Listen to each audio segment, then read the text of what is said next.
Greetings, Commanders! Welcome to Kerrash Landing, the Elite Dangerous Community Show. Joining me tonight is Commander Psykokow. How you doing? Very well. Good evening, everyone. How are you yourself, sir? Oh, very, very good. We have another special guest from the community tonight. We have Commander Cosmos. Say hi! Hi there, guys. Brilliant. And I've lost the video. I don't believe that. I switch over to the game and it's just crashed. Brilliant. Excellent. That's a really good start. So we will start that back up. So, Cosmos, why don't you tell us a little bit about how you got involved in Elite and everything? Oh yeah, well, probably like many people who backed the game, I started playing on my ZX Spectrum many years ago, probably when I was about, I don't know, it's a long time ago, but it's probably about 11, 12, something like that at the time. Yeah. So yeah, we've come a long way since then.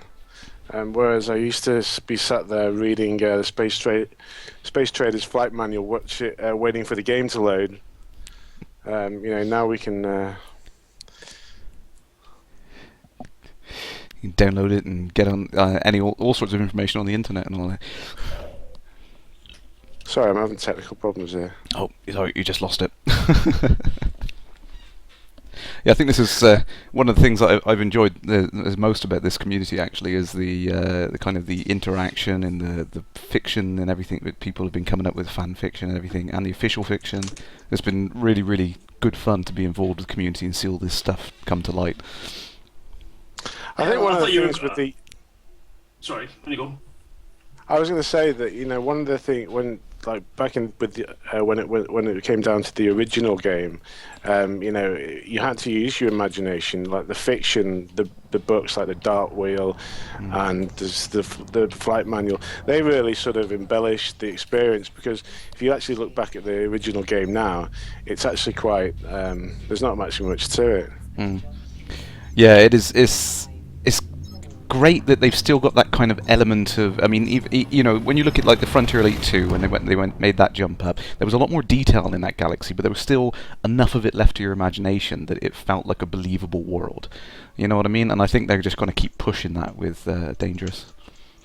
Well, that's because we did it in the Retro Live. We went back and played the original Elite game on various different emulators, and I had the Spectrum one, because originally I played it on the Spectrum. Well, not that I played it on the Spectrum, I watched my brother playing it on the Spectrum. And I have to say, it's the one thing that was always good about those little Nintendo handheld games was how addictive and simple they were to get into. So no matter how many times you died, you just jumped straight back in, start playing again, and it felt, brilliant. You just got addicted to it. And the original Elite had that feeling to it. I think if I remember right, I just didn't really play it much because of the whole docking issue at the beginning, and not really knowing or having a concept of games of that stature just didn't interest me that much, because I had to sit for hours watching my brother playing it and it bores you. But playing it in Retro Live, it was it must have been mind-blowing, to get wrapped up in that game way back when it was original. Yeah. I mean, I had a bit of a spotty introduction to the whole franchise. Really, was back in the days of the Spectrum. I do distinctly remember playing it, but I was just too young to appreciate it or understand it properly. So I didn't really get into it as much as a lot of people, on the forums have been telling me about how great it was and everything like that. So I've kind of gone back to it now, and I was like, yeah, this is a stunning game for the era. It's got so much. What are you talking about, Frontier or the original? Well, the very, very original, because I mean, like I said, I was too young. I didn't really understand it, didn't really appreciate a lot of what was going on in there. And then going back to it now and having to go on it, and then again, like you said, when I was stepping up into Frontier Elite 2 and playing that as well, and going back to it now, it's like I can appreciate there's so much more in it than what I remember playing it when I was a child, and it's just fantastic to go back to it. I mean, I was playing Frontier Elite 2 all weekend actually, and I got kind of addicted. I was sat there for quite a few hours getting my military ranking. That was a great game. The sequel to Elite was awesome, because you could actually just watch the planets sort of evolve. Sunsets come up and so on. Yeah. That was a really cool aspect. You look at it now, and all the graphics look extremely dated. But at the time, you can just really appreciate. You can just sit there, just appreciating the vista. Yeah. And of course, now we're just extremely lucky. With all the latest graphical advances and so on. What we're getting now is amazing. I think the planetary landings are going to be absolutely stunning. Having the heat glow and as you go into this sort of atmosphere and you're burning your way down, and it could be stunning. It's just going to be mind blowing. Yeah, absolutely. I mean, even when we get the frame shift drive and everything, I think we're still going to be able to get relatively close to planets. So I think we're going to have some nice kind of skimming maneuvers before the mass lock kicks in. And I'm so looking forward to that Super Cruise. Yeah, absolutely. That's going to be so much fun. We've got one question on the Twitch chat from none other than Mr. Stabler himself. How you doing, Commander? So what date time am I going to be streaming the alpha for, assuming it gets delivered on time? I will try and stream it as soon as possible, because I know there's people who won't be able to get into it who will be desperate to see what's in it. So probably next Thursday, if it pops up, which is Thursday the 15th. If not, I will try and do some on Friday as normal. I'm probably going to have Friday off work. But yeah, we'll try and do it. And I know, actually, give a shout out for those who don't know already. I think, Mr. Stabler there, you've actually been talking on the forums about getting lots of people to stream simultaneously, so go check out the Frontier forums and see if you can find that thread. I'm sorry I don't have it to hand right now, but that should be great fun if we can get lots of people streaming at the same time. I think it's actually him going for a 24-hour drink-a-thon, if I'm not mistaken. Yeah, that's gonna be a good day, I think. Which I think would then coin the phrase that actually he's going to be steaming it. Oh, yeah, he's going to be... After 24 hours, that my word. I just noticed the fact that he's going to be so drunk that he'll be able... I just got that link, I was about to copy it and he beat me to it. Yeah. He'll be so drunk he'll be able to turn the opposite direction to the station and still dock. Oh, hopefully not with the Oculus on. Oh my word. Sick bucket required. Oh dear. So I've got loads of questions that have come in from various things this week. I want to give a shout out to the guys setting up the Rumble in the Roids this Sunday on the 11th of May, 1930 hours UK time. If anyone can join into that, there's a thread on the forums. That'd be great to see lots of players, as many as we can get, into the asteroid scenario. Just to cause chaos. Sponsored is that a big fight? Yeah, it's just a big meetup in the asteroid. I think it's sponsored by Anusol. Gonna need it afterwards, I think. Are we allowed to grief other players in there? Are we allowed to shoot other players in there? Well, I think we found out who Jan is. Oh. No, I think it's more of a sort of social meetup with a couple of set rules. Yeah, you can go off and have a wee battle, but you've got to take it away from the spawn, so there'll be no spawn killing. But yeah, if you want to go and... I think the thing is, if you start shooting somebody, and everyone happens to be on the TeamSpeak channel, and someone shouts "help," such and such is killing me, that you will not be around very long when 16 other players just turn their guns on you. In fact, it'd be really interesting if you sort of try that. Right, we're going to pick one person at random and we're all going to fire one shot at them and see how bad that leaves them. Target shields offline. Target destroyed. Just like that. Oh, they stole my cargo before I can get to it. Damn. Another question coming in. Conqueror UK, have we read the newsletter 22? Yeah, I was quite surprised to see that. We were just talking about that before we started the stream tonight. Some fantastic things in there. I mean, the 3 little sneak peeks. We've got the... it looks amazing. Oh, yeah, the Type G0V type star there, Bootis A. That looks fantastic. The detail you can see in the atmosphere of the star and everything there, fantastic. All procedurally generated. I imagine I can't wait to see it, because I imagine it's all swirling and moving, and that's just going to look absolutely stunning. What about that beautiful shot of Dahan 3? That just looks incredible. Oh, yeah. It looks like a render. It absolutely looks like it's rendered from some ray tracing engine or something like that. It looks really, really awesome. And I'm glad to see they've got the like ring systems starting to get drawn in now, and populated properly. Because I mean, when you see this at the moment, if I come out away from the asteroid field, you can see unfortunately there's a bit of a draw distance on the asteroids as they stand at the moment. They will, if you go vertically up from the disk of the asteroid fields, you'll see them start to disappear, and there's kind of like a radius of which they're drawn. And the other sneak peek that we saw, I don't think it's in the newsletter, but the other sneak peek we've seen, they've started to pad out the asteroid fields with other asteroids, and that is really dense, isn't it? We've seen the picture of that. I don't think my GPU will be able to handle it.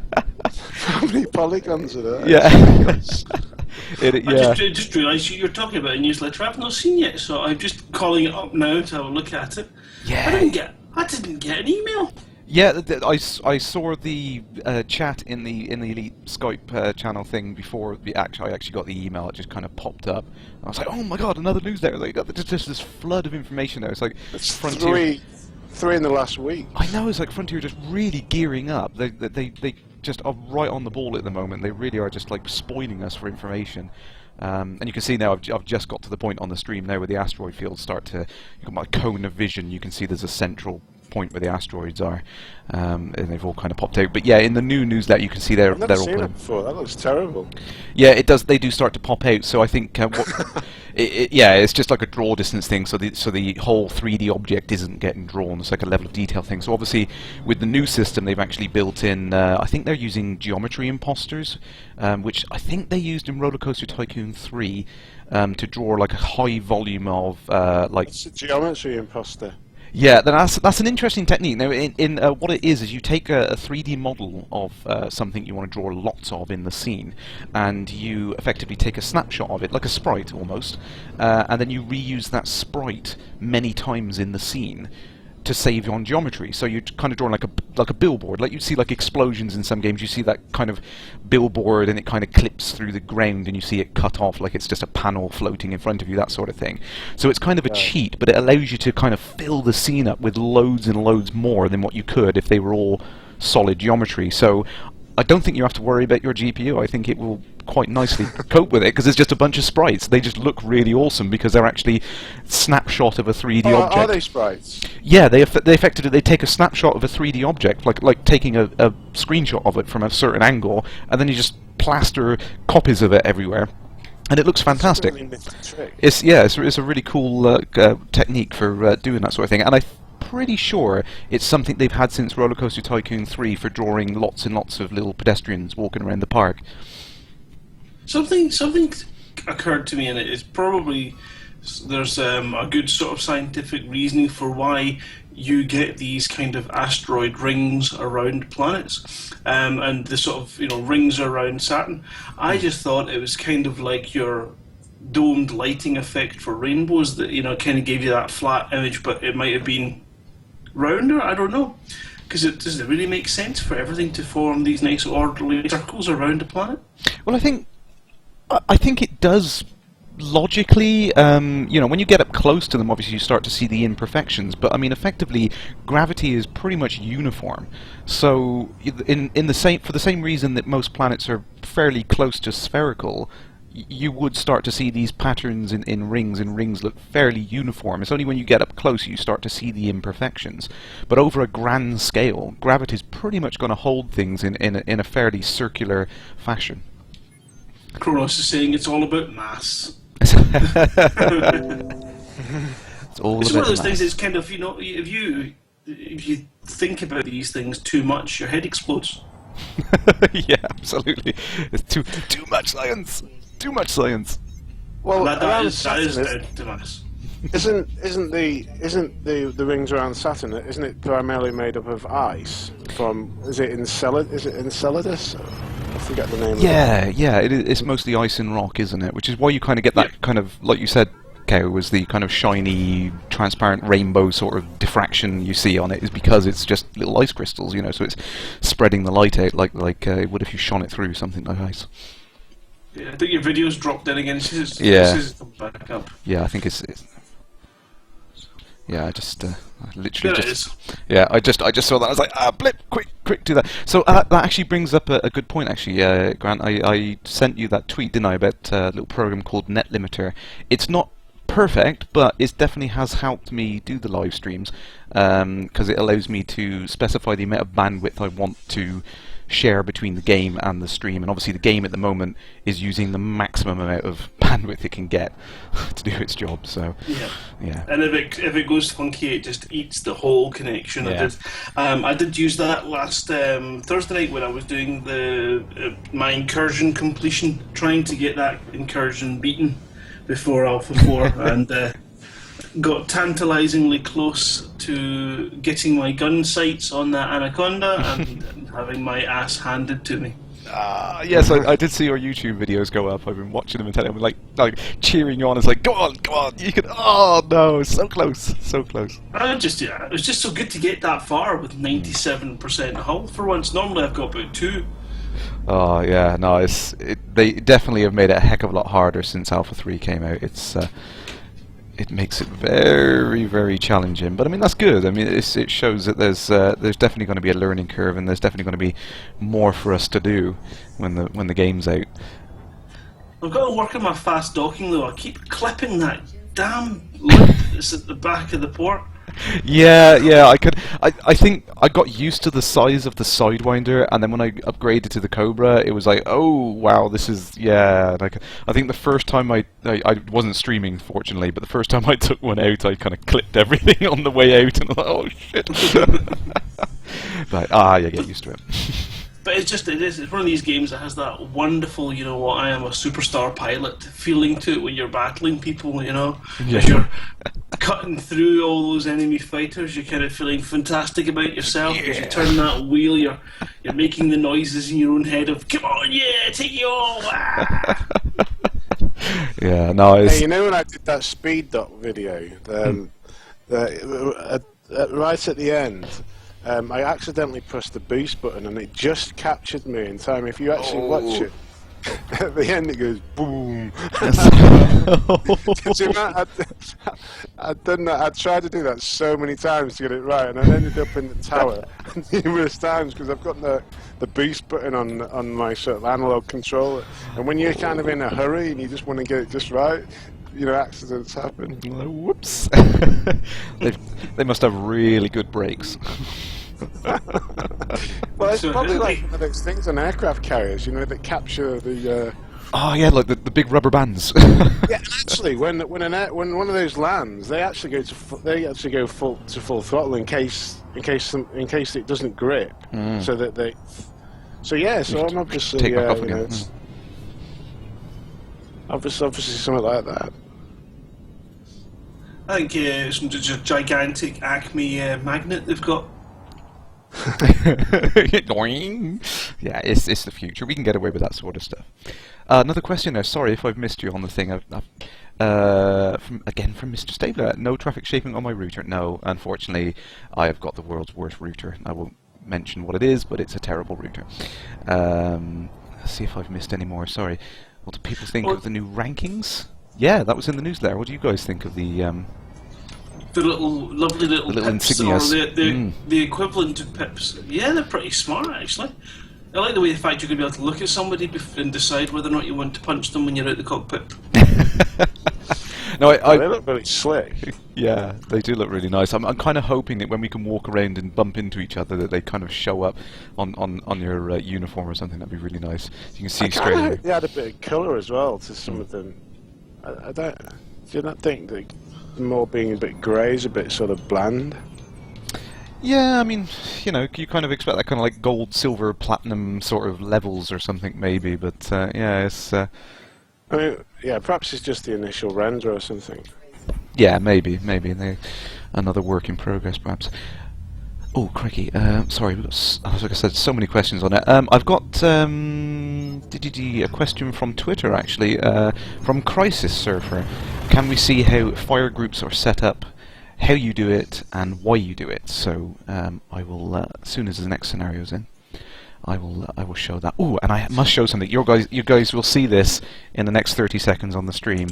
This is now my pride and joy. This is the #1 thing in my Elite Dangerous collection, and I'm going to get it framed and put up on the wall behind me. I haven't had a chance yet, but I have. Don't stop it! Look at this! Stop look it! At this fantastic T-shirt! Look at this! Look! Oh, is that one of the? Oh, okay. Yeah, it looks sick then. So yeah, so I should take the chance to say thank you very much to Mr. Brayman himself and everyone at Frontier who helped sort that out. As I really wasn't expecting it. It was a very nice surprise. Signed as well. Yeah. Wow. And that was. All right, now I'm jealous. And that was to say thank you for all of, for my eager and enthusiastic help at the BAFTA Awards, which I was just glad to go there. I was just found it so much fun to just. A tough job you had there, standing around and Yeah, taking all the free stuff. Babes. It's like, do you want to come try it like game? That's awesome. You can put your hands on my hot ass.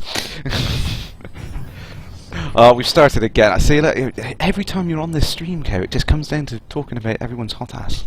Damn. That's just what the strong sexual chemistry that I'm putting out there.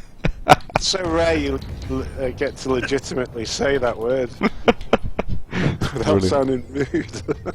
Excellent. I think if the people that came up with that name listened to these streams once or twice, they'd be going, you know what, we need to call it something else. Oh dear.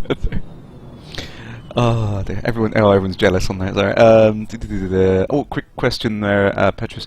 They have some level of detail on planets, but it's pretty much automatically been shown. In fact, that's not a question. It's just stating on there. Yeah, I think the level of detail system they've mentioned before is placeholder at the moment, but they are. They did actually mention on the thread for the current newsletter actually about how I think. No, it wasn't the end of the newsletter. Someone actually asked how close we can get to skimming by planets, and I think they're going to be working on adding progressively more detail to the planets, so fingers crossed we can get really up close and personal. So let's... carry on. Yes, the newsletter was asked in the newsletter at the bottom, Patrick 68000. Oh, 68K. Yeah, 68,000. I could have said 68,000, but I wasn't entirely sure initially what the number was until I counted the zeros. And he asked, when we fly over planets, what minimum altitude will be allowed? And the answer was, we will allow fuel skimming on gas giants and make sure that starports can be placed in suitable orbits. Throughout beta, there will be an on... Oh, we lost your count. Oh, sorry. Audio. am I back? Yeah, you're back. Throughout beta, there will be an ongoing process to optimise and improve our already cool-looking planets at ever closer distances. Exciting! Oh, I can't wait until we land on them. It's going to be excellent. Okay, so I'll take the chance now. We'll have a quick look at the thing. So the fire groups here, so you can pop over to the right-hand panel. You have a look at your fire groups now. Setting them is quite easy. You can move up and down the menu, left and right in the menu. And on my X52, there's a button to accept basically, which I can put on. So you see down the bottom on there, you've got the yellow is primary, blue is secondary. Currently I've got nothing assigned, so what I can do is I can set up my beam lasers to primary, I can set up my multi-cannons to secondary, for example, which is what I've been doing. And now I've got two separate buttons so I can fire the weapons independent of each other, which is nice. What I can do if I'm really lazy and I just want to pummel things is I can set up a fire group with all weapons, so I can just hold down that button and just go to town. Excellent, great fun that. I like the ability to make your primary and secondary fire. So if you've got, for example, I've got in my Cobra 2 missile base, which is crazy because that's just expense. Yeah. I must go and sell them and put in something decent because I can't afford the missiles. But you fire, if you put them, I made the mistake of making the missiles in my secondary group. So every time I fired two at once, and it was just overkill, wasting missiles left, right, and centre. Yeah. I did a test. I put 4 missile racks on a Cobra, and I found a Sam the Destroyer, and we've been having some battles. And so I came back with these 4 missiles and just launched the entire lot, and it was ridiculous. It was just, I mean, I kind of, I've got some. I sort of got some money, not in the legit way. So, but it's something I probably couldn't afford in the real game. So, I know. Just testing, you understand? Of course, of course. No, I can't stand exploiters, but you know it's alpha, so it doesn't matter, does it? Yeah. As long as you've reported it, that's fine. That's right. Yeah. Besides, I had to fully test it out. Exactly. So yeah. Like 24 missiles in the space of a couple of seconds. It was just this massive trails. I've seen it. It's quite an impressive effect. Last night, I jumped on and I was trying to be rather cruel to people trying to dock, and I thought, I'm going to see if you can sit outside the station and fire a missile and it will follow somebody inside the station. Just one missile, so I wasn't trying to kill him, but what ended up happening was the station got really, really angry at me, and then I spent the next 20 minutes fighting off federal fighters who are so easy to kill. See, so easy. That does raise an interesting question. I mean, if you did fire a missile towards the station, shouldn't it have countermeasures to prevent that sort of thing? Why don't you try it if you're near the station in the next one? See if there's a player docking and fire a wee missile. We'll give it a go! Absolutely. But where was I? Right, I'll finish what I was saying about the fire groups. Let me go over to a ship. Here we go. Let's come up to this one. So the thing with the fire groups, the reason why you've got them is because basically you've only got primary and secondary fire on any controller, no matter how you've got it. So what I've done here is I've got my beam lasers on primary, my multi-cannons on secondary, but the problem is I've got a kill warrant scanner and a cargo scanner. So that gives me 4 particular groups of things that I might want to fire off in one particular go, and obviously I can't assign that to 2 primary buttons, so what you do is you put them in a secondary fire group. And what I can do is I can flip the switch on the controller, like so, and you see all the items change on the left and right hand side here just above the scanner, and now I've gone into my secondary fire group. So when I press the fire button, fingers crossed I won't shoot the guy. No, it'll activate the scanners, which is why you have fire groups effectively, so you can group together multiple things. Now in a little ship like the Sidewinder there's not much point, because you're not going to have many particular things to fire off in different groups. Cobra, it makes a bit more sense because you can have more mounts, but when you get to something like an Anaconda, we're going to have so many weapons we can fire off in one go. Fire groups are going to become a lot more important, I think. Well, they're a wonderful thing when it's maybe a big sense. You really do want to split it primary and secondary fire as much as over the groups as well, to give you that quick and easy access, and if you assign everything to the one button you end up wasting ammo, and the point defense is a right pain if you've got it activated in the wrong groups, because it just goes mental and gets you into major grief. Shooting at you. Yeah, there's just the little beams going up everywhere. Yeah. I mean, Apparently that's due for a big upgrade in Alpha 4. It's going to be actually useful for defending against missiles. Yes. Yes. Yeah. And that makes a lot more sense. I mean, really, because they're like mini little turrets. They've got like a 360-degree field of view. They're shooting all directions. That kind of makes sense to have something like that. It'll be interesting to see how that works, how effective it is, against missiles. I thought they'd also have something like a chaff or a flare or something that you could use. Yeah. Well, the heat sink is meant to be a decoy, isn't it? You fire it out and it distracts these things, but in the heat of battle, when a missile's fired at you, all you can think is crack, crack, crack, crack, crack, crack, crack, crack. Yeah. I haven't managed to successfully use a heatsink yet because it is a bit of a panic on. I think I have got a separate button assigned to it, but I just like One of the things about the missiles at the minute is that I think it's a bit of an I win button. You can if I load up, if I've got say 2 beam lasers and 2 missile racks, which is quite a common setup for people. If people are doing PvP, they'll just launch all the missiles at somebody, and it's I don't know. I think it shortens the combat a little bit too much. So it'd be interesting to see how the point defense works and the other countermeasures that we sort of that we're going to see. Yeah, and I think it's one of those things. It's a question of balance, and it's something we're going to see. They're going to keep changing that. I mean, even when we go into Gamma, and possibly even once the game's fully complete, they're going to keep tweaking and changing things. And I like this idea that they brought up before of it being like an arms race, where you've got And they can actually play it into the backstory of the game, which I think is great. You know, you've got like one company inventing countermeasures and another company making something which is, you know, doesn't get fooled by those countermeasures, and you've got that constant kind of push-pull sort of scenario on there. I think that's going to be really interesting when that plays out. There we go. So, sorry, I just scrolled up the questions because I think I saw one which I missed there. Sorry, from Karakino there, asking me about level of detail and other types of things like stars and black holes. We haven't seen any more detail on it yet, so I don't know whether there will be anything like that, but I assume there will be. I mean, level of detail is something that you kind of, it's not a last-minute thought, but it's something you don't need straight away when you're building a game engine up. So it's they can work on that in the future, definitely. And what we've seen in the newsletter 22 at the moment with that star, I imagine that's going to have some serious levels of detail, which and it's going to look fantastic up close. I can't wait to see it. I see that Mr. Lister has appeared in the chat room. That's Simon. So evening. Hello, sir. Well, I think good morning for him. Yeah, it will be, yeah. I was just thinking actually about the way that when you know the Alpha 4's coming, you kind of lose the enthusiasm to go back into this build.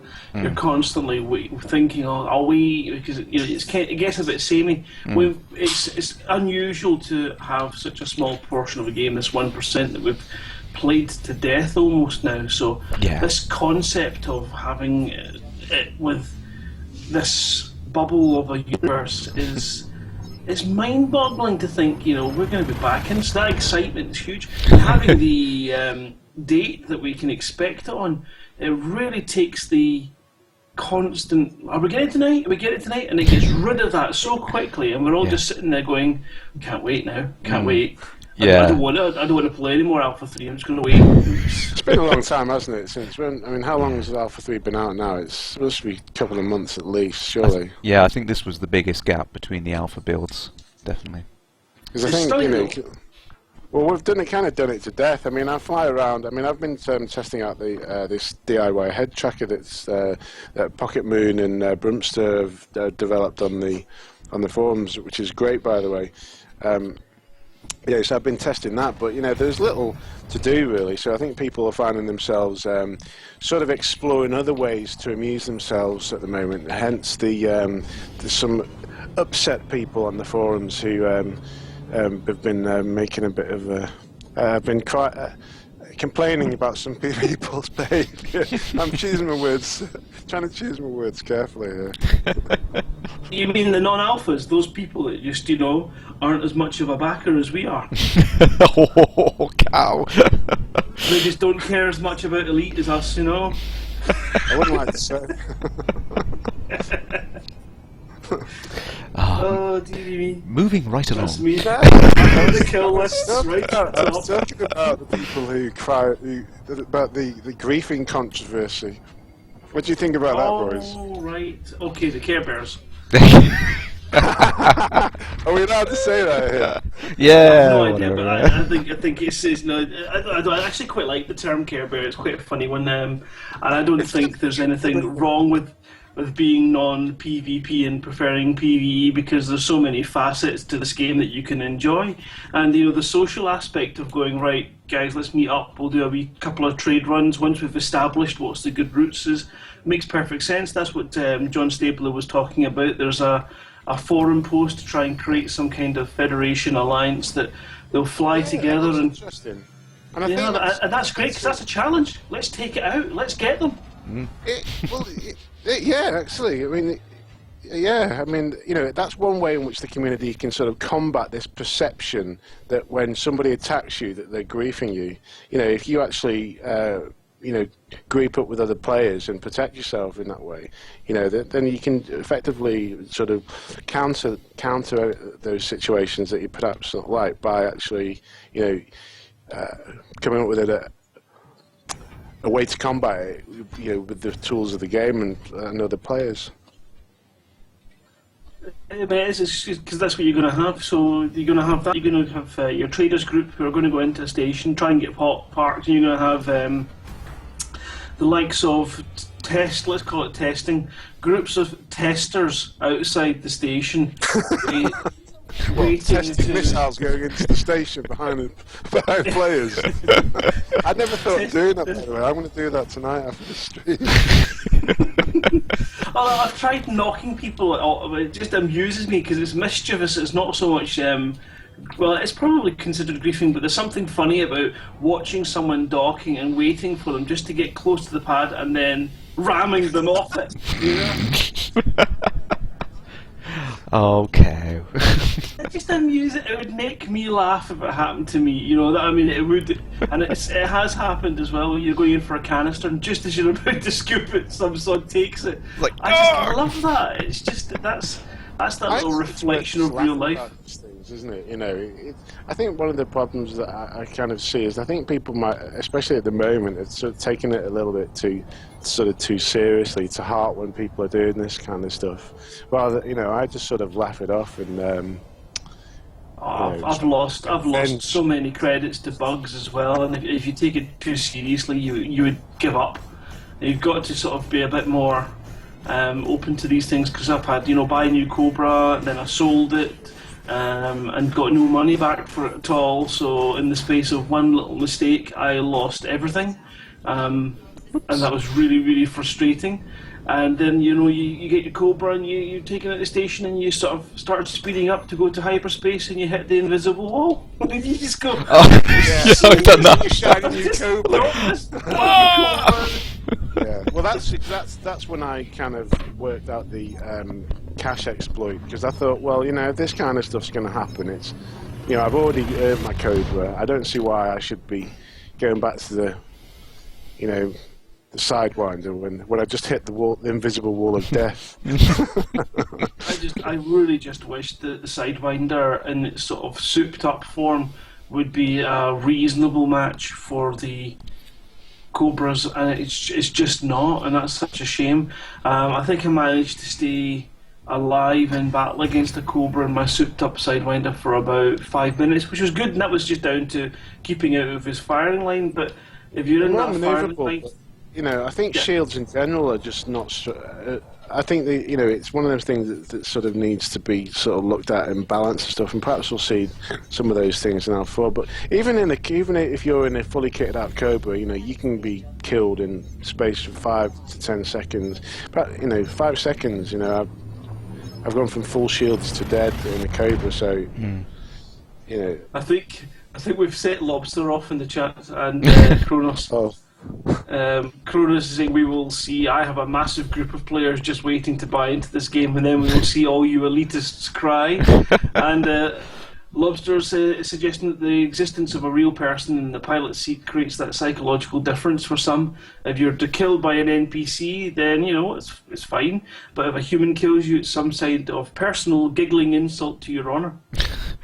I think there's something to that. I do. I think there's a bit of ego involved. I don't know. Someone else said it on the forum. It's something about that someone at the other end of at the other end of the network somewhere is taking some kind of sick pleasure out of your destruction. I don't know. This is online gaming. I mean, if you shouldn't let it upset you, in my opinion. Yeah, and that's what it is. John Stabler's gone back into the trying to establish the rules of space dogging, and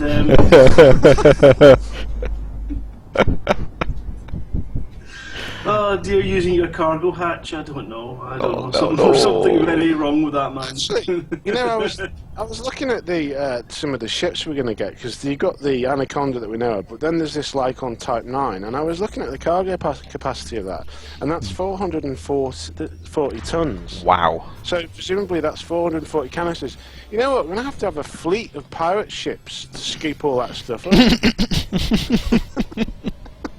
Seriously, we're gonna have to have a pirate clan just so we can make a profit. Properly.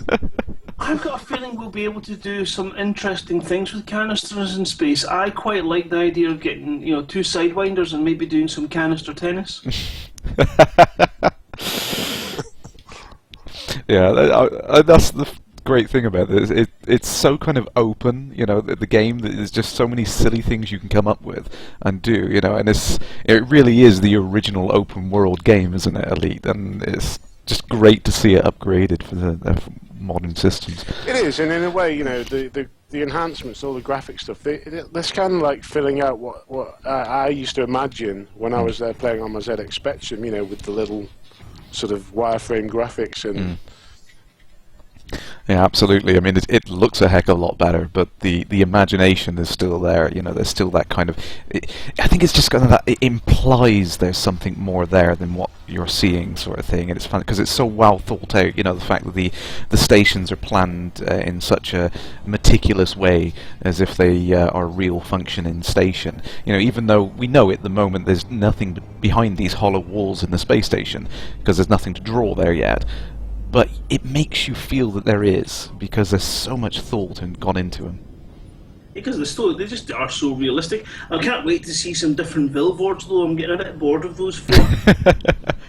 Yeah, I want to see the old jagged banner and diet steakette. Cows Onesie Palace. Kerrash Landing's flight school. Oh, that would John be a cool. Staples Etiquette School. So where does Kerrash come from? Is that like, you know, Just spell spelled, words? yeah, just Crash spelled. Crash. Yeah, absolutely. I mean, Okay. it was always kind of my nickname, Crash, and then up in the I think Quake 3. Well, I've watched your doc. I'm not surprised. Who was that? I think it was from a very, very early age. I was given toy cars and things, and I was more fascinated in crashing them than playing with them. You know, so it was just, you know, it's just kind of stuck since a very early age, and I used it all throughout playing online games and stuff. And I think when Quake 3 came out, the lowest, most useless character in Quake 3 was called Crash, which pissed me off no end. so I ended up just changing the spelling. You know, I was like, who have we got? See, so the chat room seems to quite like the idea of filling your cargo hold and then using it to pebble dash pirates. Yes, spray them with radioactives. That's a great idea. I thought John Stabler was going to be a pirate. An Imperial pirate. I think he will be. He'll enjoy Well, the that kind of subject thing. of the factions, in the latest newsletter, I was just looking at that, and I found it quite interesting reading a bit more about it in depth. Like, for example, the Federation seems like it seems sort of like a bit of a heavily based upon, say, capitalism in this, in our planet. Yeah, I think the differences between the cultures of the different superpowers have been, I don't know, kind of spiced up a lot more for this one. They've become a lot more coloured. Yeah, absolutely. You know, it's just kind of. We're going chanting in our ships, going Federation, Federation. So what are you guys going to play? Which one? Do we have to choose a faction? I don't think so. I think what they've said at the moment is that it's basically going to be based on your reputation in just implicitly what you do in the game. So however you choose to play, you're going to end up having a rep built up with the different factions, just like you used to be able to do with Frontier Elite 2, for example. You could, if you did a lot of military missions for the Federation, then there might be some that get locked from the Imperials. They wouldn't let you do it, sort of thing. So I think it's just kind of dynamic and based on your decisions in game. Oh, I see. You've got to try and find that balance between, are you going too high into one particular faction's rankings that is going to cause you problems when you go somewhere else, and I think that's mutually exclusive. Well, I think it's just that counterweight. So if you're doing if you're doing a lot of missions for Alliance, then you're going to be falling out of favour with the Federation and Imperials if those missions are against them. So you build up these negative reps with places as much as positive reps. So everything has that balance feeling to it, which is great because that's how it should be. Yeah, absolutely. Someone's asking, who's the chap whose voice we can hear? Yes, sorry, you've only just joined the stream. We've got Commander Cosmos on from the community. Say hi. Hello there. Yeah, I'm the agent provocateur from the forums. I'm on my best behaviour now. And Dan's in as well, finally. He's always late to the party, that Dan. I think he's going to be late for Fantasticon as well. Dan the publisher man. Yes! Yes. Oh, I cannot wait for that. I've got such a busy calendar this year. I mean, we've got LaveCon in July, haven't we? And then we've got Fantasticon in August. I'm going to it's nothing Elite related, but I'm going to the What's Euro. Fantasticon? Have you not heard of it? It's for the official fiction books. There's a book signing event and everything. Yeah. It's Fantastic's Books Publishing are holding an event to kind of officially launch the books and have some kind of party for some of the higher backers in their pledges. But I think it's now taken on a life of its own and become a huge event that's helping Dan lose hair. Is that is that the same as the release party that they're going to do, or is it different? No, I think it's different. Yes. You've got LaveCon, which is again it's run by the Lave Radio guys, and there's going to be a little bit of duplicity over both of them because just naturally there will be. But the fiction launch will have the authors there to do some readings. I think LaveCon want to do some of that as well. But you're going to have an awards ceremony at Fantasticon for. Dan's just come up with all these wonderful things to really make it something unique, and so both events are going to be amazing because it's going to be maybe different groups of people talking about Elite and then celebrating the whole world of science fiction around them, which is going to be amazing. Can't wait. Exciting. And then you've got Who's that presenter on TV who's doing one of the what's her name? Kate Russell? Yeah, I'm quite looking forward to her, but the audio. Mostly Harmless. Yeah, because I just listened to an excerpt of it, and it sounded hilarious. I really like the style. Yeah, I can't wait to read them all. But I don't know much about the other books, to be honest. I don't know sort of how established the other writers are and what the sort of writing style or quality is. I'm really looking forward to Drew Wager's book because he did a reading at the first LaveCon, which was fantastic. Awesome. I just it was brilliant the way he read it, the characters. He put such life into it. It was fantastic, and I can't wait to see how that folds out. Someone is John Stable was saying that Cosmos sounds a bit like Mobius. Simon Winnard has asked a question, but we'll just skip that one. Do you find that Kow's on every streaming podcast available? The elite equivalent of Graham Norton. Isn't that Stephen Fry who's like that? Yeah. Oh dear. You're going to get a name for yourself, Cow. Yes, I'm goodness knows. I think it's close to mud. I'll be the first elite Asbo. We love you, really. Take out his life support. So have you tried out this head tracker? Have you looked at this thread, the DIY head tracker that they've got, that the couple of guys started on the alpha forum? Yeah, I was interested in that, but I think, there was a limitation that it wouldn't work at the same time as the Rift, though? No, I think the Rift is pretty exclusive with regards to that. Yeah, I mean, I use Track IR5, which I absolutely love. I was watching, the stream that I did recently, the video. George said I'll be on Stick Twiddlers next week. Yeah. Stick Twiddlers. Oh, did you not hear about that? I can't. I'm too much of a moron to go on that. Aren't we all?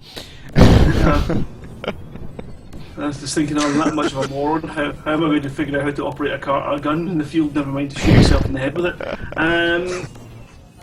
That totally threw me, John. Sorry. Oh, Mr. Stabler. Yeah. So no, it's. Well, I've been tinkering with this head tracker and stuff, and it's just awesome. One thing, because I'm a kind of like a bit of a cheapskate, so I don't tend to try to spend as little as possible on these kind of things. But head look, it just opens up the game. I mean, one thing that you can't see on, say, the stream here is, or when you stream with the Rift on, if other people don't have the Rift, you can't actually get the sort of the motion. But even with just track heading, it's a bit like you're driving your car with a set of blinkers on and you can only look forward. And when you actually head looking. It's about taking them off and being able to look around, and it just enhances the gameplay so much. I just really, love using it, and so a big sort of thanks to Pocket Moon and Brumpster who sort of did all that. Yeah.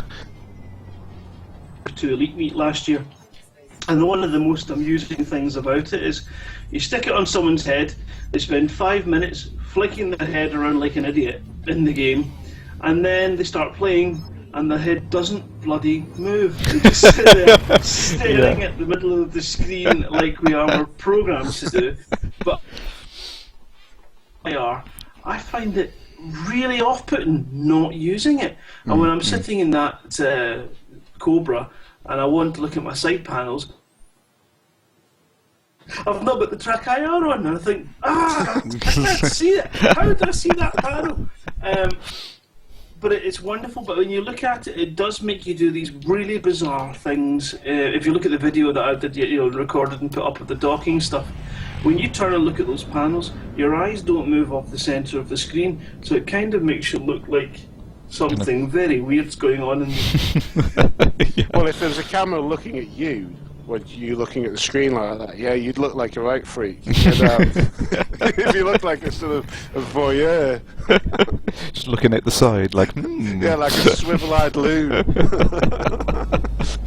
The best thing is that in the Cobra, though, is when you can look to your right, look at the seat, and then bend over and look behind it and see the beam. It's amazing. That thought never occurred to me, mate.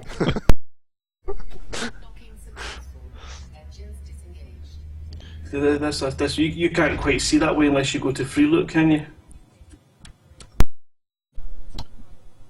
Sorry, I missed that. You can't quite get that same view of sort of tilting and looking behind you to see, Yeah.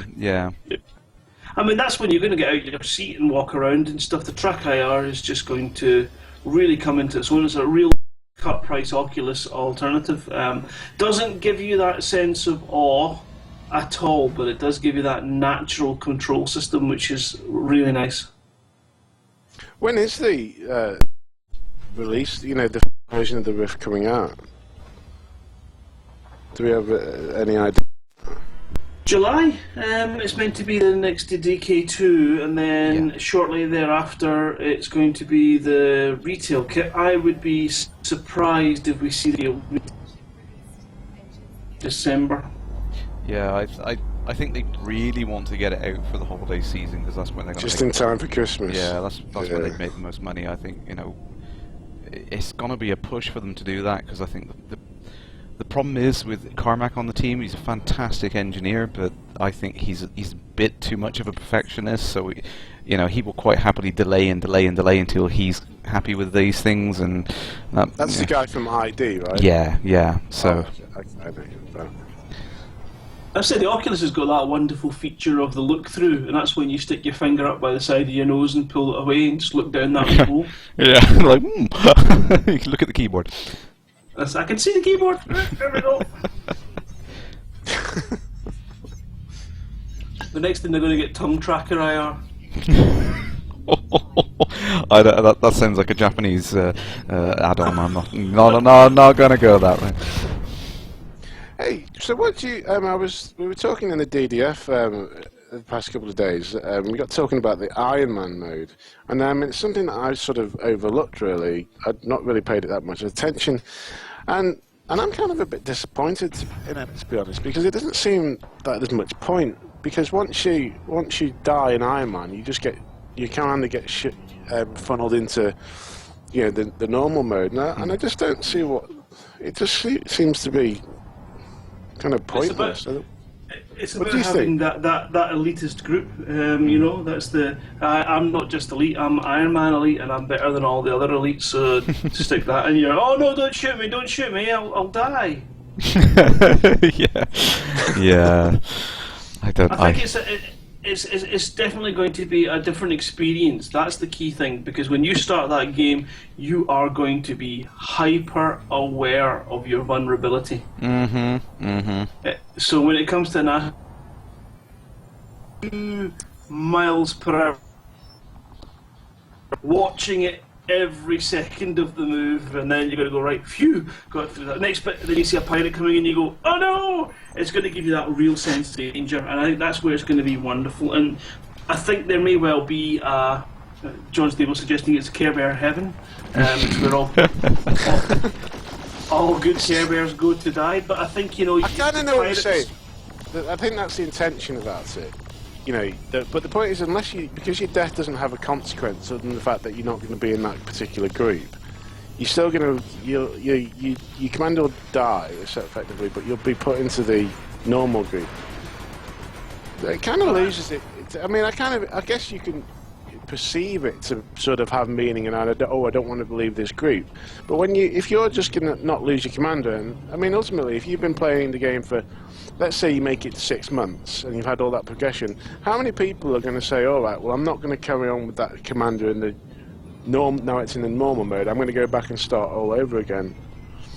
But that's going to be the same no matter what group you're in at all. You're going to have these particular commanders you set up for particular purposes. You'll have your Blackbeard pirate character, you'll have your trader character, you'll have the popular with the ladies character, and you're going to have all these kind of flavours to your game, but it's going to be a difficult one because you really will have to commit to it.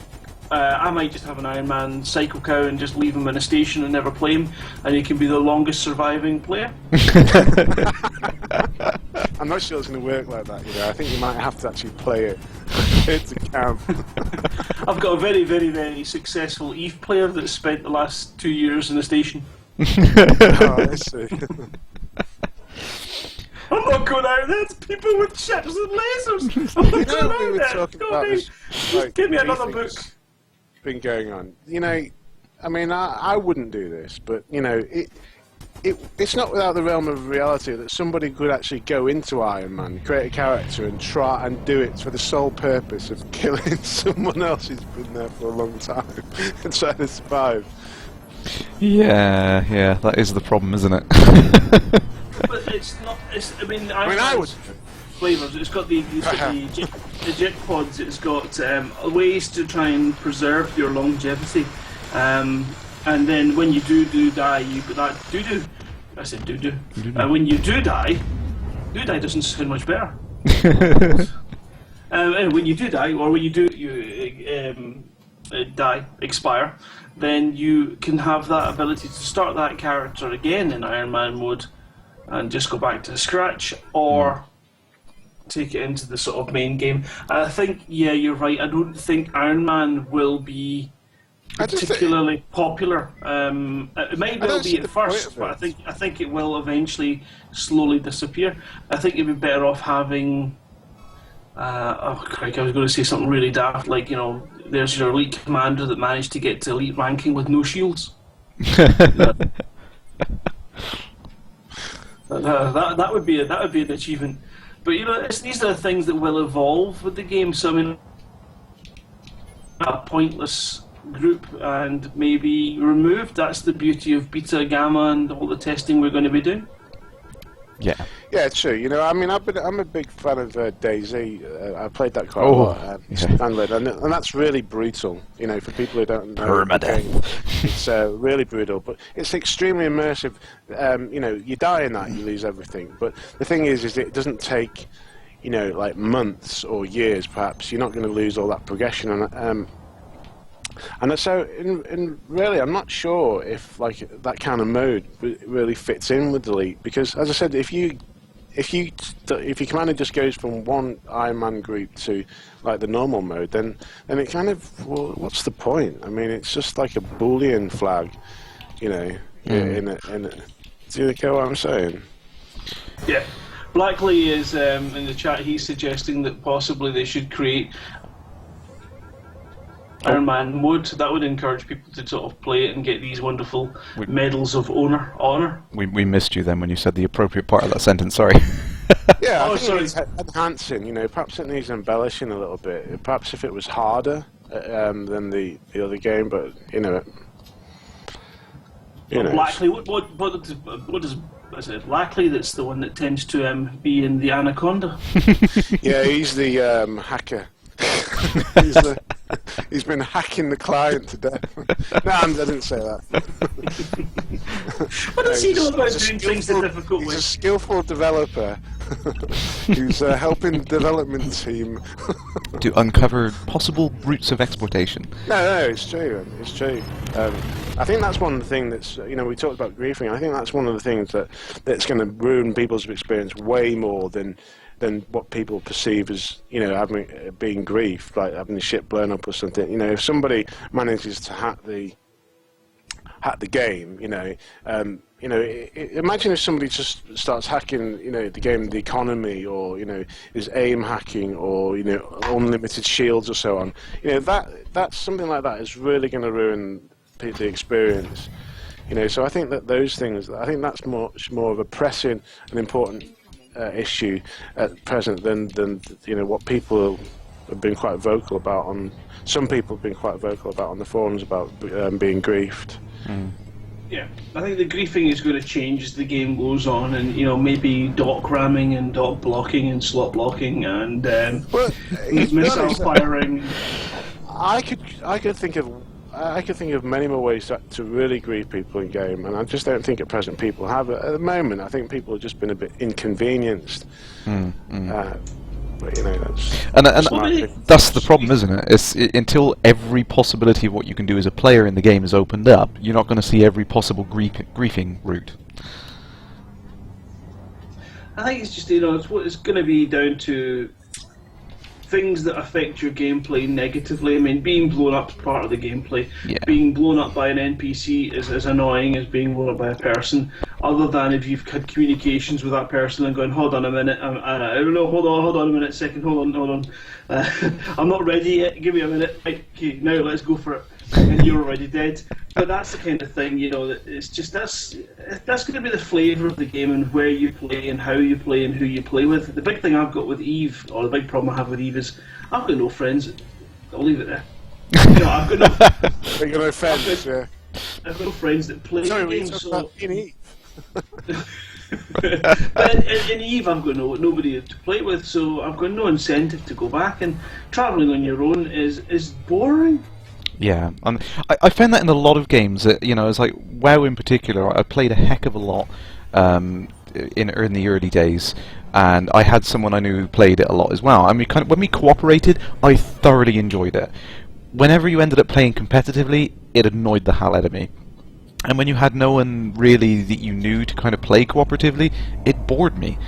And that's kind of where I'm hoping that the ability to play cooperatively in Elite Dangerous is going to be really good fun, and I can't wait to do that. And I think with the community that's built up around it, I think there's going to be a lot of people that everyone kind of knows each other. You're going to end up with these really interesting groups, and there's always going to be someone online we can end up cooperating with.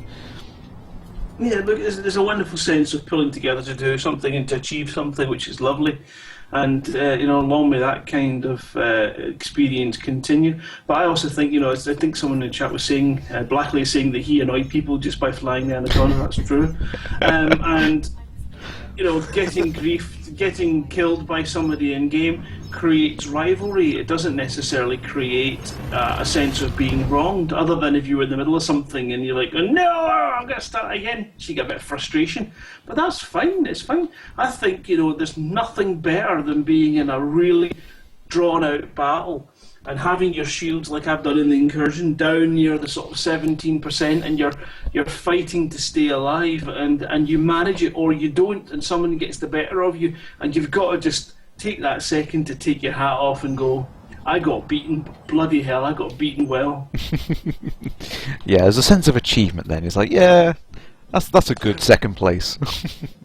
Yeah, he got me, and he got me in style, and that's a wonderful thing, this game. That's where this dogfighting element comes in. It feels like you're in control. You get that wonderful illusion. So when you get that victory on that person, I mean, I had a couple of times in Alpha where someone opened fired on me, took my shields out, I've reacted, got out of the way and come back and then finished them, and you just think, gotcha.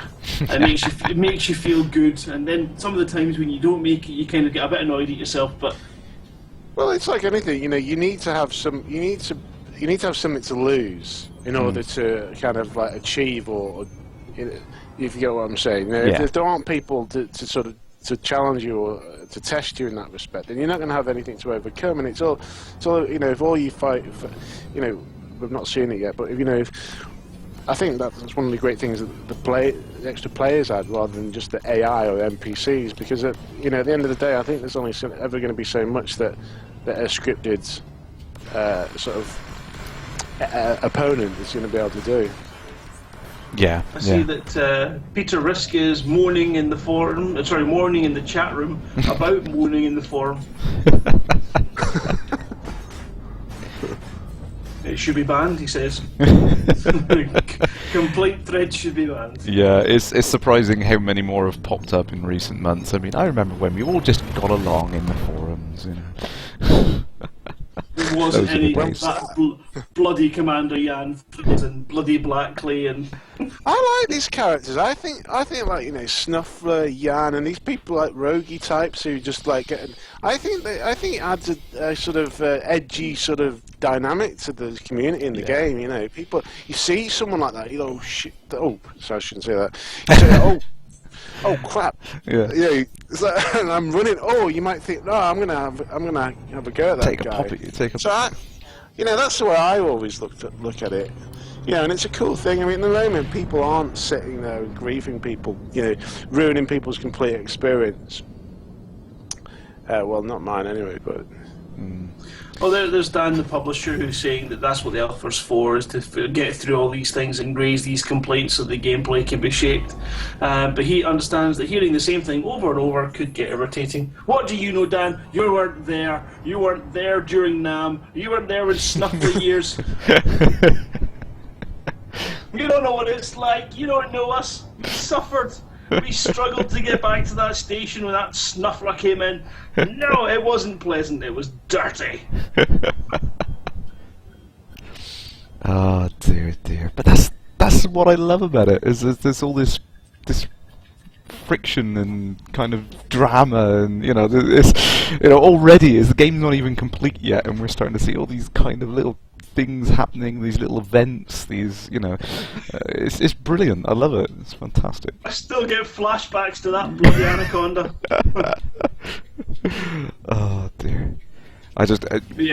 When you see that first person who manages to get like a panther clipper and kits it up to the nines, and they come out of that doctor's, you're like, oh shit. But it's just like the first time you're in one of those scenarios where there are anacondas and your laser goes off and clips it and it goes red and you go, like, oh no. Excellent. We've yet to see that the real. I know Commander Blackley managed to get an anaconda, but he couldn't equip it properly. So when I battled him in the Cobra, I made short work of him. But we've yet to see one of those tooled up, like the full release one. And so I'm wondering if they're going to be. I'm wondering what they're going to be like to fight when when we see the real McCoy. Yeah, this is the thing. I mean, like you said, at the moment the NPCs only do so much. If you get a really skilled pilot in an anaconda, how hard is that going to be? That's. I think head on you've got very little chance with that anaconda, but if you can get in behind it, I would suspect that its turning circle would be sufficiently poor to allow you to stay in that sweet spot and take it out with managing to sort of keep yourself safe. But yeah, I think that's what I would love to see, is more of an overlap between when a ship in a lower class can still take on a ship in a slightly higher class in its top form. It can take out a ship in the next class up in its bottom form, and it doesn't seem to be that. There seems to be quite a gap. Well, obviously there's a whole load more ships to come, so these overlaps may well play out. Yeah, and it'll start to spread out. What do you think it is, the Type 9, the Lycon Type 9? I'm guessing that's going to be like that. Isn't that the largest? Isn't that the largest one? It's chunky. I'm guessing that's going to be like flying a double-decker bus. Yeah, we're going to turn flight assist off of that and never stop. As Peter was asking Blackley if he'd ever managed to park the anaconda. Well, it wouldn't fit in the ports. That's what he says in reply. In fairness to him, he does. It is a bit difficult to get out of the station. Yeah. I don't know if you can see the full cockpit. Actually, I don't know. I don't know. Perhaps you can. Perhaps you can say. Yeah, I mean, I'd like to see it from Blackley's point of view. If he gets a chance to record a video, that'd be good to see. I don't think he's allowed. I think he's been asked not to show it because it's not finished. But right, okay. I mean, I would imagine if he's just done something where he substitutes one model in for the other, it would either be just empty or it would be rendering the Sidewinder cockpit, but kind of in the wrong orientation or something. It would probably be completely screwed up, I expect. That's actually something that's going to be interesting for the Alpha 4 when it releases, is what placeholders we'll still have and what placeholders will now be finished goods. Yeah, because I think they've suggested we're going to see the Eagle as well, wasn't it? Well, we've got the Eagle, the Type 9 and the Anaconda, and of course the Sidewinder as well.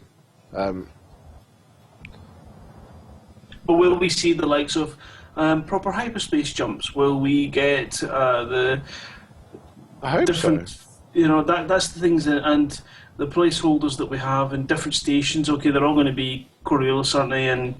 But you may well have different advertising inside, although maybe not for first.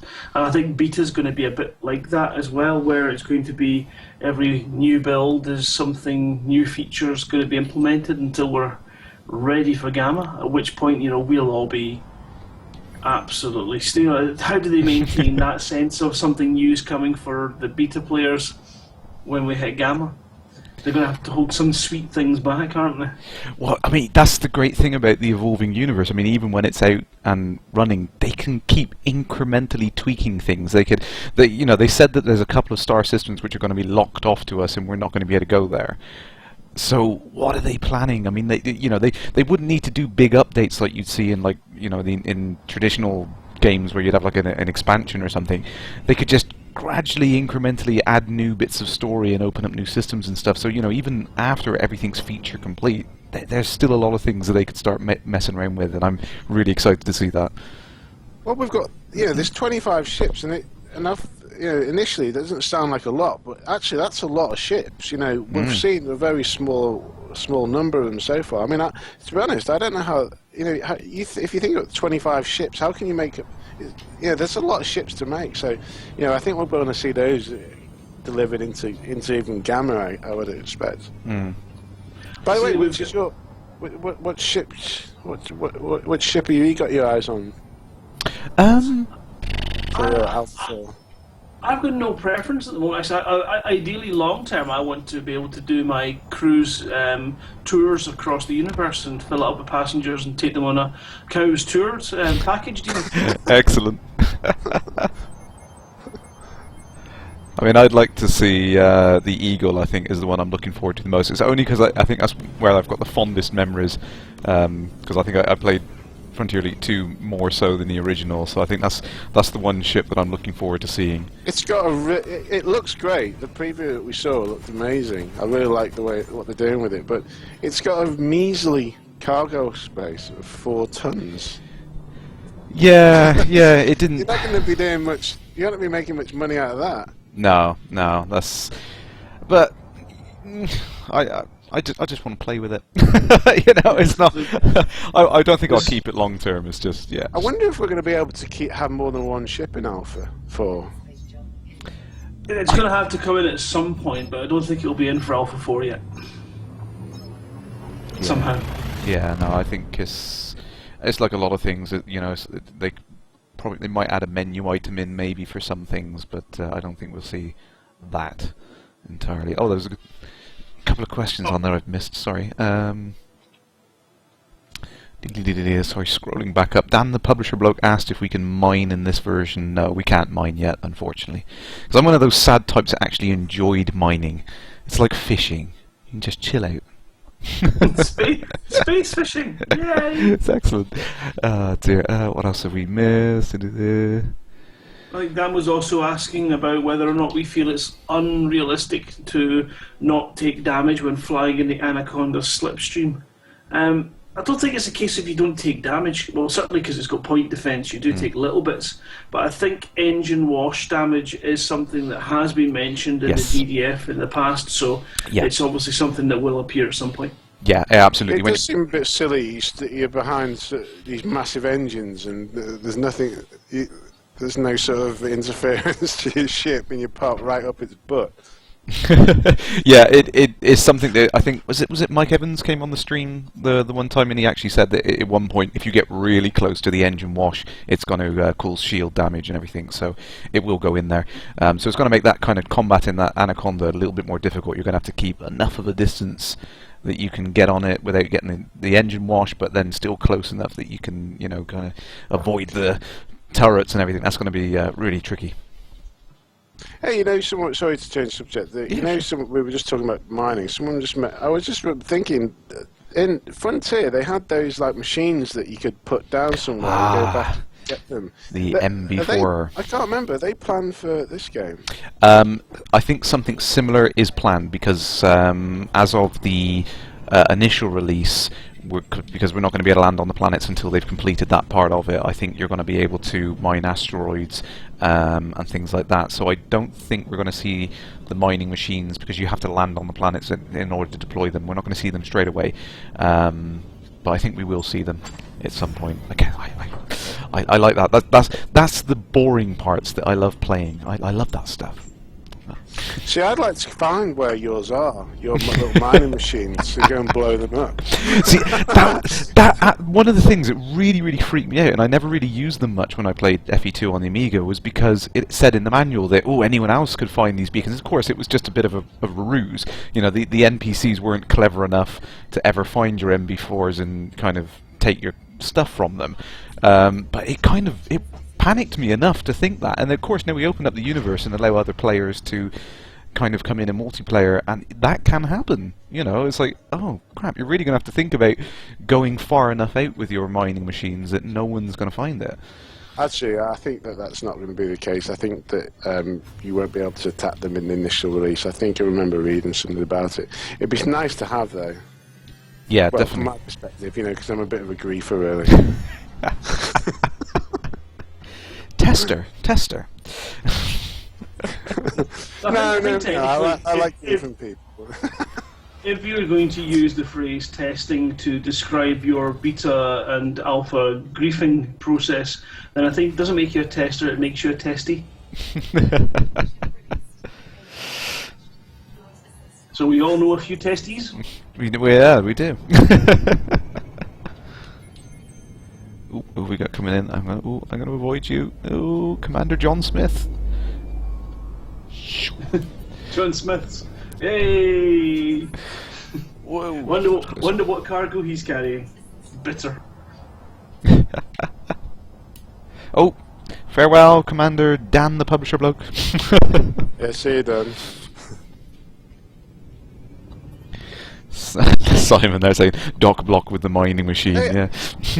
I'll tell you one thing that after last week's newsletter, I bought Voice Attack. I've not set it up yet, but I was wondering if you guys have used it and what. I see. I got it. I installed it. I had a quick go with it. I thought, this is really good. I'm gonna have to get this set up properly. And then I was so busy that by the time I got back round to it, the trial has expired, and I've just not had a chance to do anything else with it yet. Cheapskate. I mean, you didn't spend £5 on it. I will buy it. I mean, literally, it's like when someone suggested it to me, it was like a couple of days before payday, and I'm like, I can't afford this now, but I will get it. And then I forgot all about it, and I haven't gone back since. So I really need to do that. I think John Stabler's used it a lot as well, so he swears by it, and I think he swears at it too. It reminds me a bit of Firefox, you know, that 80s movie with Clint Eastwood where it says, it's think in Russian, and he's and I don't know how you say missile in Russian, but he's like, and he goes whoosh. Oh yeah, I remember that. Oh my Mum was considering learning Russian, so I'd say fire missile in Russian. Oh, that would make you sound so awesome if you were doing live streams, isn't it? So here we go. I'm just about to fire some missiles. Miskin Sky. Do it in Klingon. Oh dear, that would be epic. Oh dear. Yeah, I'm sure what to use it for, apart from like obviously, you know, rear mast cells and all that kind of stuff. But It just takes me back to the old days when your PCs and Sound Blasters came with voice recognition software. And I remember we tried to set it up, and you spent about 2 hours to 3 weeks trying to get all the commands covered, and it would be the most ridiculous thing that you didn't notice. Like you're trying to, like, for example, we had tried to do the shutdown and the startup, the sort of shutdown command. Oh, yeah. And our household dog barked in the background, and then any time the dog barked, your computer shut down. It just drove you mad because you couldn't get long enough to get back into stop that command. Get Windows loaded, go and get it, open the software, dog goes bark, and you're like, yeah, stupid doggy. Oh, it's brilliant. I do remember that with the dragon simply speaking or whatever, and I thought it sounded really, really cool. I thought this looks really, really awesome. I want to do this, and then you do things like you start saying a sentence like, no, delete that, and it would actually put the words delete that. No, delete that, and it's like, oh my god, it was just awful. It was so bad, and it hasn't really got a lot better. But yes, I really must play with this at some point. So. Looking at it, guys, I think we've come up to an hour and a half on there, and I was only going to do an hour, but whoopsie! I think we better. Wow, time flies when you're having fun. Huh? I know, that's the problem. I think we covered everything we were going to talk about, but you're definitely welcome back on again if you want sometime, Cosmos. We'll I've got a few more people thanks for inviting me. No, that's no problem. No, it's good to have some voices of the community come on. That's what it's all about, really. That's why I started the show. But yeah, I think we'll have to put a pin in it now, guys. So sorry for everyone who's not long tuned in, but you can always catch up with me on YouTube. Down in the description below, you can get my YouTube links. You can follow me on Twitter as well. Again, the link's in below, and you can find it when I'm streaming next. And yeah, hopefully next time it'll be Alpha 4. I can't wait. I can't wait. None of us can wait. So exciting. There you go. So anyway, for tonight. There'll be nobody to watch you. No. Everyone will be out playing it rather than watching me play it. So. The unfortunate the unfortunate people who don't have access will be watching. Exactly. Well, so I'll do that service. Thank you for having me on. No problem, Ken. Yeah. No, it's always great to have you on. It's good fun with you. Yeah, thanks for the invite, mate. No problem. And with that, we'll see you all again. Farewell, Commanders.